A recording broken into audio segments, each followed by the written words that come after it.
Yeah, we're going. We're going. Is it on? It's Can on. you make sure it's on? Wait. Okay, this is Isaac's rig rundown. That's me. I deleted mine when I was at the studio, so we're re-recording this. So Because you didn't have a mustache. I didn't have a mustache back then. I have one now. I also haven't showered, so bear with me. Out some of this stuff. This is basically the whole rig.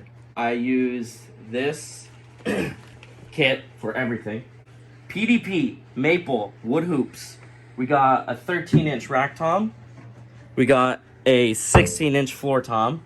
And then a 24 by 14, I want to say, kick drum. And then the star of the show was the snare drum. This was the most recent drum purchase that I made for this kit specifically. It's a DW collector series 6.5 by 14. This one right here. Get that. Yeah, that right there. DW. Beautiful. 6.5 by 14 bell brass. This thing is an absolute tank. It eats up sticks like no other, as you can see. Literally all of them are like destroyed because of this snare drum, but you get a really good sound out of it, so that's why we use it. And I don't know where I'd be in life without this thing. It changed everything basically. That's real nice. For cymbals, 3 out of the 4 here were used on the record. So for hi-hats, I've had these for almost 3 years, I think. They're Meinl 15-inch pure alloys. They're not heavy. They're really buttery. They record very well, and they pair really nicely with the crash over here, which I'll get to. In place of this crash was an 18-inch Zildjian. What is it called?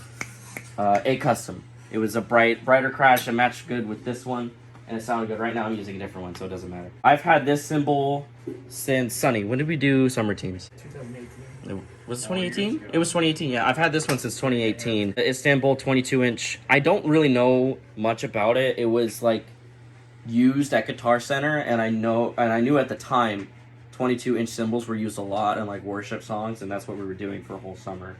So I got this one. It has good definition, and it surprisingly records very well as well. It has a nice bell on it too. And then lastly, this crash 19-inch pure alloy Meinl. I love Meinl a lot. I use a bunch of different companies, but these are my favorite cymbals of all time. These two match very well together because it's the same line of cymbals, so they're made to match very well. All Remo heads. I will die on the Remo hill. I switched from clear to coated. The clear ones were, what's his face? Dylan up at Radon told me to get clear ones, so I got clear ones.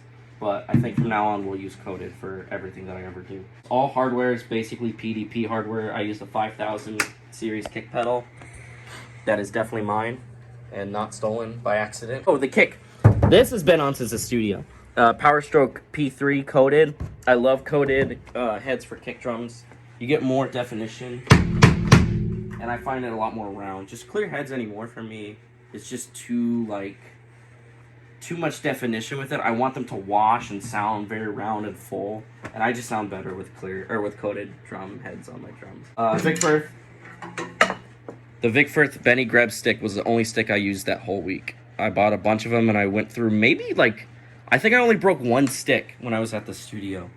So it wasn't that bad. I swear, it was one stick, and it was during Untangled, and I threw it because I got mad, and I almost hit one of the microphones. I just remember a bunch of dust all over the floor. Like all that? Yeah. But like 15 times more than that. Yeah, there was a lot. I'm telling you, this snare destroys sticks. It eats them up. For, what song was it? Joy. I switched from these into real sticks. So I used Vic Firth brushes. I forgot, this is a signature brush series, but I don't remember which one. But I used this for the snare, and then I used ProMark hot rods for... And then for literally only Don't Let Me Down, we use this tambourine. Get close. Let me. I got it. A Rhythm Tech. I bought it just because I thought it sounded cool, and I was originally using it over here. But then for recording, I needed to find a good place for it, so it eventually made its way up here, and it stayed there ever since. And I think that's it. I can't think of anything else I used. The muting. We used Moon Gel. It took so long to get the right kind of muffling on all the drums, because with wood hoops, it makes it very open, like really open, old vintage style with the drums and being open. So with getting more modern recordings, you want to dampen them a little bit more, and we ended up just using Moon Gels. These were from the old heads. I just put them on here because I didn't have any because I'm poor. That's That's it. Yeah, that's pretty much it. Hey, was it on the whole time? Do we know? I think we got it. Okay, cool. Cody?